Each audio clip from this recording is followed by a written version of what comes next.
Hey everybody, and welcome to Truck King. So, I'm in Oshawa, Ontario today, and yeah, there is my truck. This is the one that was built in Flint that we watched about a month ago.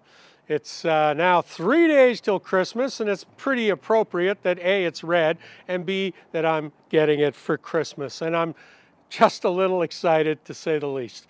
They finished up the last couple of things out here. I've got my running boards on. I've also got a nice soft tonneau cover that's been added.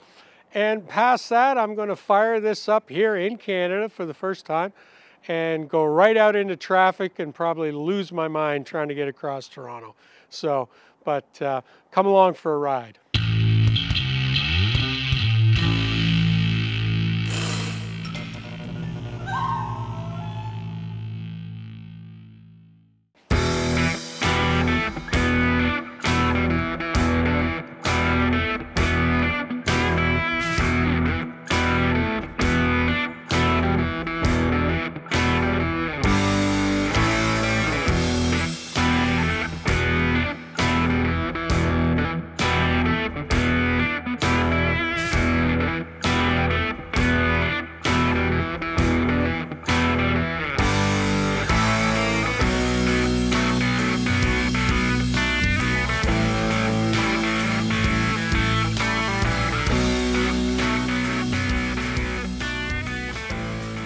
So this is the first time driving my new truck.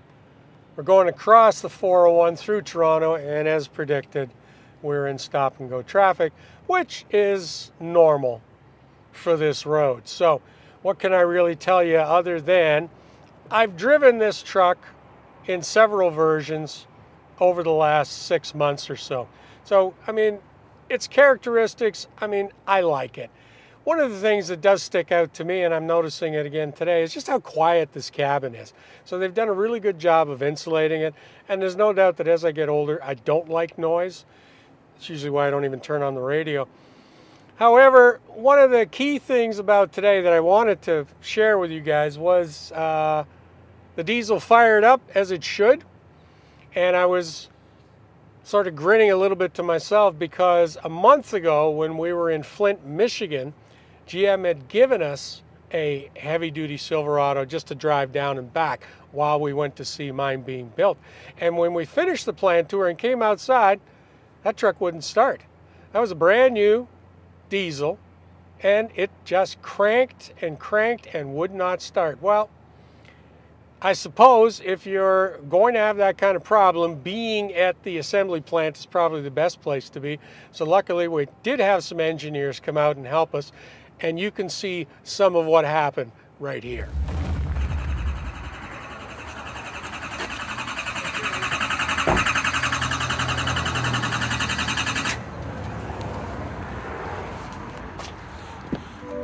Service emission system, see owner's manual. We got an engine. All right. 280K until it goes into limp mode, I believe. And service traction control. Oh. It is freaking out. It is going bananas.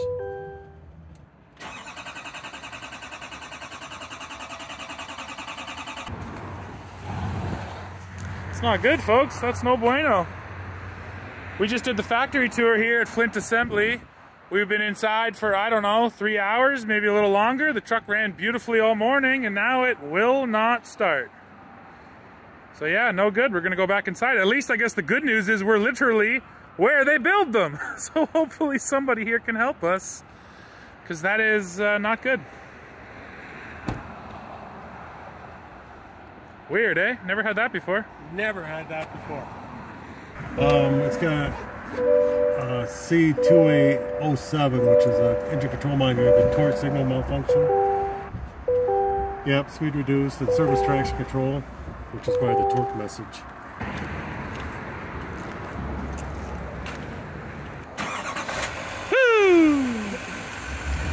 So thanks to the Duramax engineer who got us going again.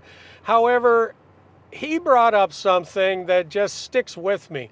He said these days trucks are just a big laptop with 4 wheels on them. And it's true, because in the end, how did we resolve the issue? There was a false warning The truck thought there was an injector problem, which there wasn't. However, that's what the computer interpreted some sort of an electrical spike as. So what he did is he disconnected the batteries. We let it sit for 10 minutes, put the batteries back, reconnected them, and then the thing fired right up. So in other words, same thing that every IT guy has ever said to you. Just turn it off and turn it back on again. And then hopefully it'll reboot, which is what happened with the truck.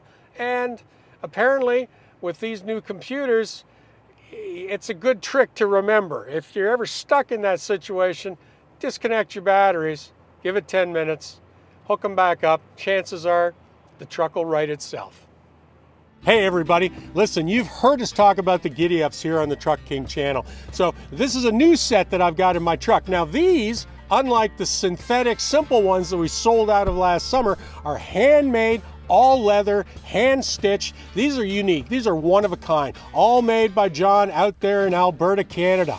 And if you're interested in these for your truck, all you have to do is reach out to us at hey@truckking.ca, that's H-E-Y, at truckking.ca. We'll send you photos, prices, and delivery information. Do that soon. So a lot of people have been wondering about why I went with the 8-foot bed. I mean, I've explained it a few times, but it's worth repeating. I got the 8-foot bed primarily for towing my fifth wheel. After my experience last winter where I busted out the back window in the Ram, I've decided that with the long bed, I will never have that issue again because I'll have plenty of clearance. Now, one of the things that you can look forward to, because I thought to myself, I've got this crosswing hitch that I was using last winter, the one that sits on the goose ball, and then just a couple of days ago, I got a brand new hitch from Kurt, more of a traditional fifth wheel hitch, good for 20,000 pounds.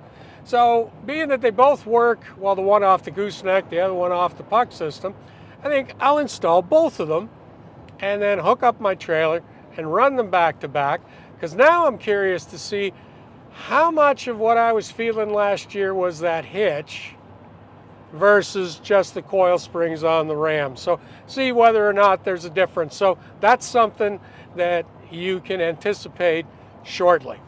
So folks, the traffic is thinning out. I'm almost home.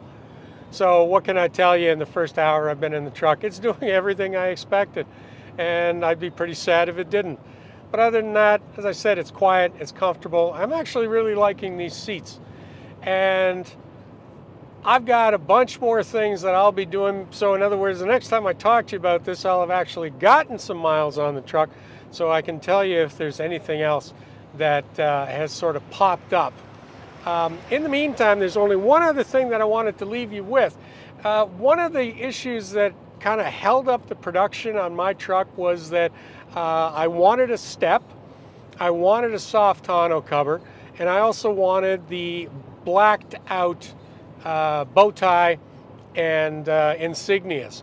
Now, I mention this because the people that I was working with at GM, at the time they couldn't do this at the plant. There was just, the things I wanted were in short supply.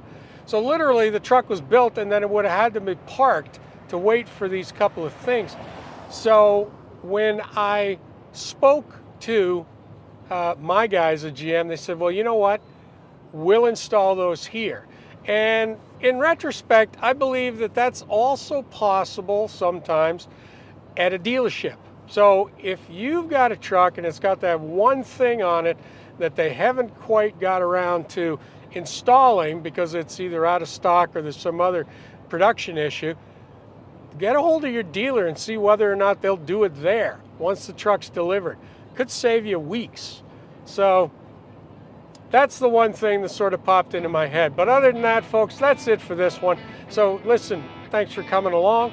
And I'm going to be doing regular updates on my truck as time goes by, the good and the bad.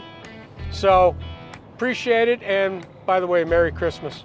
So, but before you go, please go below, hit like, hit subscribe, join, become a member of our channel, and then come back soon to watch me driving this truck some more.